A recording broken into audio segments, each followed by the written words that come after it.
आज की कहानी उत्तराखंड के एक बेहद खूबसूरत शहर नैनीताल से है। आप सब जानते हैं नैनीताल का नाम हर किसी ने सुना है। बहुत बेहतरीन, बहुत सुंदर हिल स्टेशन है। इसी नैनीताल में इस साल की बात है, अगस्त महीने की 1 अगस्त को एक होटल के कमरे में एक महिला की लाश मिलती है। नैनीताल में एक लोकेलिटी है जिसका नाम है तल्ली ताल। तो like many other areas of that city, Talli Tal में भी बहुत सारे टूरिस्ट्स का आना जाना होता है और वहाँ बहुत सारे होटल्स बने हुए हैं। तो उन्हीं में से एक होटल में एक महिला की लाश मिलती है। होता कुछ यूं है कि एक रोज पहले यानी 31 जुलाई को एक कपल उस होटल में ठहरने के लिए आया था और 1 तारीख की सुबह को जब देर तक उस कपल ने दरवाजा नहीं खोला और बार बार डोरबेल बजाने के बावजूद अंदर से कोई आवाज नहीं आ रही थी, तो फिर होटल के जो कर्मचारी हैं, जो मैनेजर हैं, वो परेशान हो गए। उन्होंने फिर लोकल पुलिस को इन्फॉर्म किया। इस तरह की घटनाएं होती हैं और लोगों ने सुन रखा होता है, तो लोकल पुलिस को इन्फॉर्म किया बजाय इसके कि खुद ही कमरे का दरवाजा खोले। पुलिस मौके पर पहुंची और पुलिस की मौजूदगी में मास्टर की से उस कमरे का दरवाजा खोला गया और जैसी कि आशंका थी, जैसा कि लोगों के मन में डर था, तभी पुलिस को बुलाया था। अंदर उन्होंने देखा कि जो कपल है उसमें से जो मेल मेंबर है यानी पुरुष, वो गायब है और जो महिला है उसकी लाश बिस्तर पर पड़ी हुई है। लाश को देखकर ऐसा बिल्कुल नहीं लग रहा था कि उसके साथ कोई ज्यादती हुई है, यानी कोई मारपीट हुई हो या किसी ने उसकी हत्या की हो, क्योंकि न तो उस पर कोई चोट के निशान थे लाश पर और न ही कमरे का कोई सामान बिखरा हुआ था जिससे पता चले कि कोई स्कफल या फाइट जैसी कोई चीज हुई हो। ऐसे में सवाल ये भी था कि अगर ये कोई अननेचुरल डेथ का यानी मर्डर का या कोई कॉन्स्पिरेसी का मामला नहीं है, तो फिर जो मेल पार्टनर है वो गायब क्यों हो गया, ये भी अपने आप में बड़ा सवाल था। तो मामला मिस्टीरियस तो था। पुलिस ने डेड बॉडी को रिकवर किया और रिकवर करके उसे पोस्टमार्टम के लिए भिजवा दिया। इसी के साथ जो कपल आया था उसके बारे में पुलिस जानकारी जुटाने की शुरुआत की। पुलिस को यह पता चला कि ये दोनों लोग, महिला और पुरुष, ये दोनों मैरिड हैं, पति पत्नी हैं और इनका ताल्लुक उत्तर प्रदेश के मुरादाबाद से है। जो पति था उसका नाम है गुलजार और पत्नी जिसकी मौत हो गई उसका नाम था इरम। तो इरम और गुलजार एक रोज पहले ही होटल में ठहरने के लिए पहुंचे थे और जिस दिन ये कहानी सामने आई, ये घटना हुई 1 अगस्त को, उस दिन इरम की जान जा चुकी थी और गुलजार गायब था। तो ऐसे में शक भी गुलजार पर ही था। ऑल्दो ये मामला जो है वो मर्डर का नहीं लग रहा था शुरुआती सीन ऑफ क्राइम को देखकर। पुलिस ने इरम के घर वालों को इसके बारे में इत्तला दी, लड़की के घर वालों को। लड़की के घर वाले भागे भागे पहुंचे, भाई उनकी बेटी की मौत हो गई थी। तो उन्होंने पहुंचा और पहुंचने के बाद उन्होंने पुलिस को जो बात बताई वो सीधा सीधा इरम के पति गुलजार को ही शक के घेरे में रखने वाली बात थी। इरम के घर वालों का यह कहना था कि उसका पति जो है उसके साथ अक्सर मारपीट किया करता था, उससे बदतमीजी किया करता था और बहुत सारे डिस्प्यूट्स दोनों के बीच में थे और उन्हें इस बात का पूरा यकीन है कि इरम की हत्या में जरूर गुलजार का ही हाथ है, वरना तो और ऐसी कोई वजह नहीं है, क्योंकि उनकी बेटी को कोई ऐसी बीमारी नहीं थी, कोई तकलीफ नहीं थी। होटल के कमरे में अचानक कैसे उसकी मौत हो सकती है। और चलिए मान लीजिए अगर वो बीमारी से मर भी गई या कोई उसे हार्ट फेल हो गया, कोई दिक्कत हो गई, तो भी उसका पति गुलजार जिस तरह से गायब हो गया है वो तो अपने आप में ये इशारा करता है कि वही कातिल है। पुलिस भी घर वालों की बात से सोच में पड़ गई। पुलिस को लगने लगा कि हाँ, घर वालों की बातें भी गलत नहीं है, लेकिन सीन ऑफ क्राइम और डेड बॉडी को देखकर मर्डर जैसी बात नहीं लग रही थी। इस बीच पुलिस को पोस्टमार्टम रिपोर्ट का इंतजार था कि पोस्टमार्टम रिपोर्ट से कोई खुलासा हो जाए, पता चल जाए कि हाँ, कॉज ऑफ डेथ क्या है, तो ये क्लियर हो जाए कि ये मामला मर्डर का है या कोई नेचुरल डेथ का है।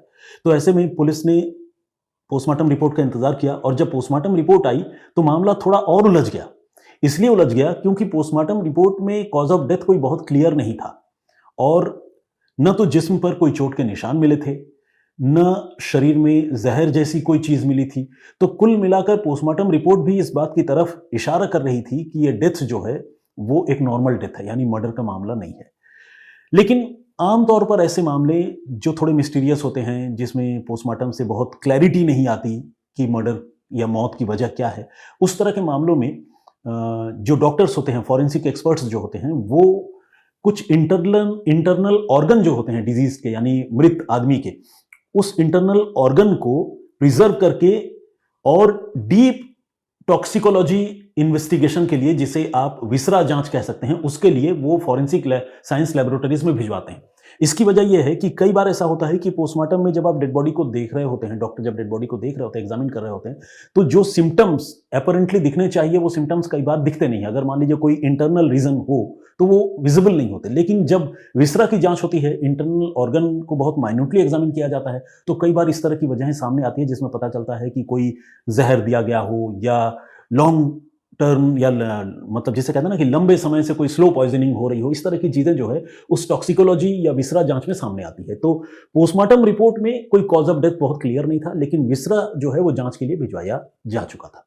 ये तो एक फैक्ट था।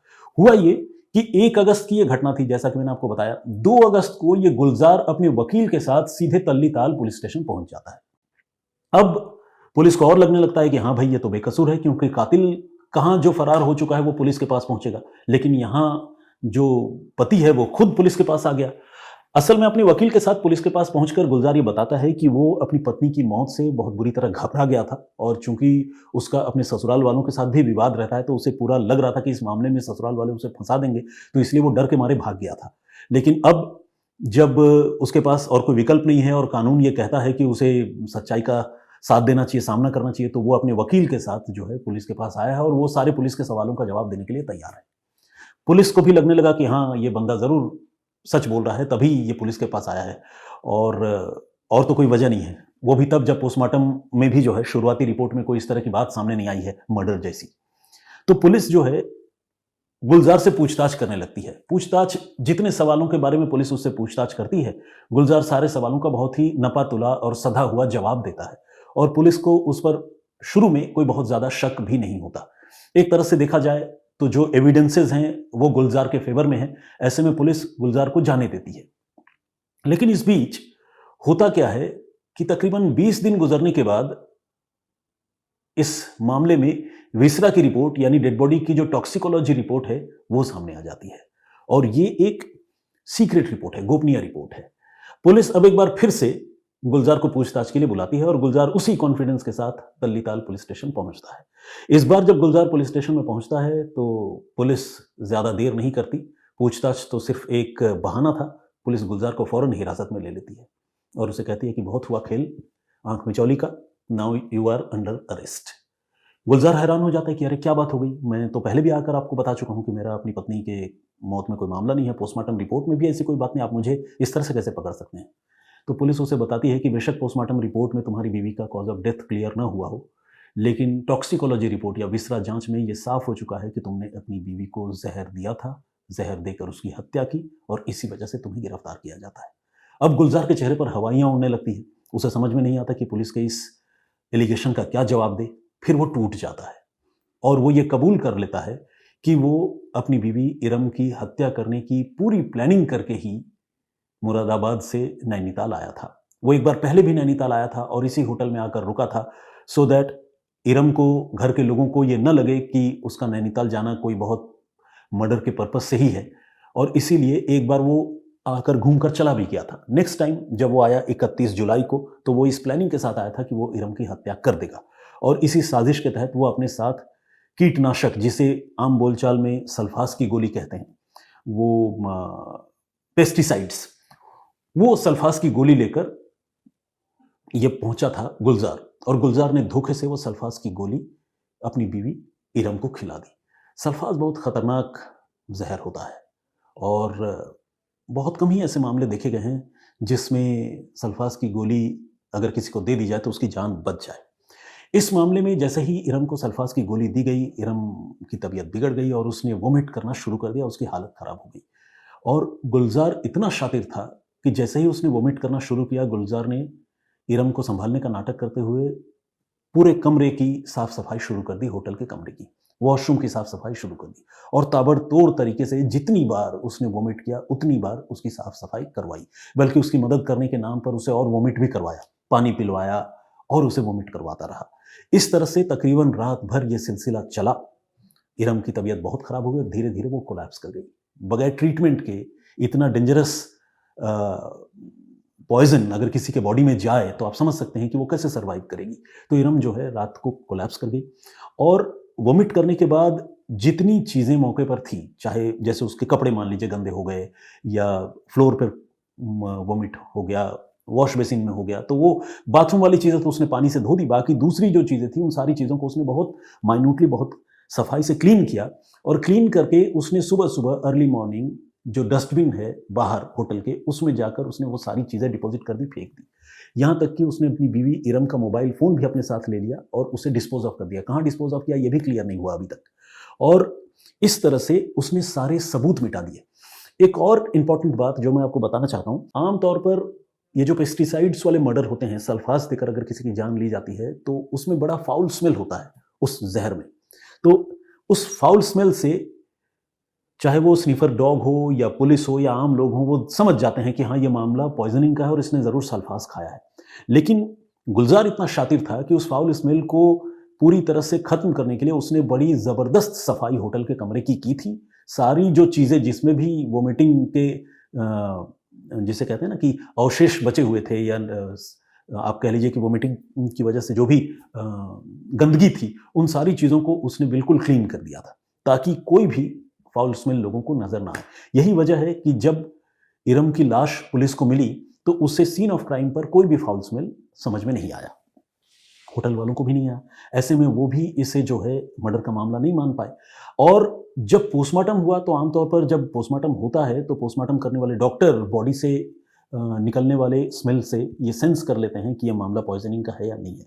लेकिन चूंकि इस महिला ने कई बार वोमिट कर दिया था और उसकी मौत को भी कई घंटे हो गए थे, तो डेड बॉडीज को जब पोस्टमार्टम के लिए ओपन किया गया उस समय भी कोई फाउल स्मेल जो है डॉक्टरों ने फील नहीं किया। इसी वजह से जो पोस्टमार्टम रिपोर्ट है वो क्लियर नहीं था इस मामले में कि ये मामला पॉइजनिंग का है या नहीं है। अपैरेंटली दूसरे बॉडी पार्ट पर एक्सटर्नल इंजरी तो थी नहीं, साजिश तो जहर देकर मारने की थी, तो इसलिए पोस्टमार्टम रिपोर्ट से वो बातें क्लियर नहीं हुई। लेकिन जैसा कि मैंने आपको बताया, जब इन डेप्थ इन्वेस्टिगेशन फॉरेंसिक का हुआ तो विसरा में डेड बॉडी के जो इंटरनल ऑर्गन्स हैं वो डैमेज पाए गए और उस डैमेजिंग के पीछे वजह जो है वही पेस्टिसाइड सल्फास की गोली थी।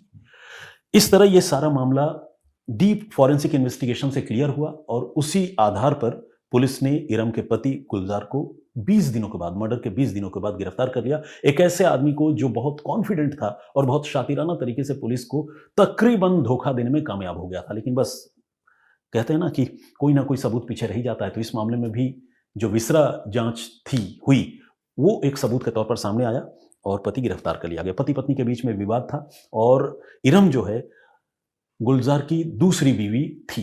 पहली बीवी के साथ गुलजार को 2 बच्चे भी हैं।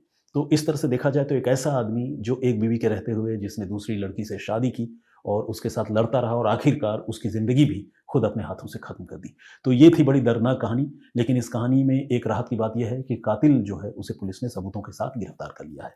आज की कहानी यहीं तक।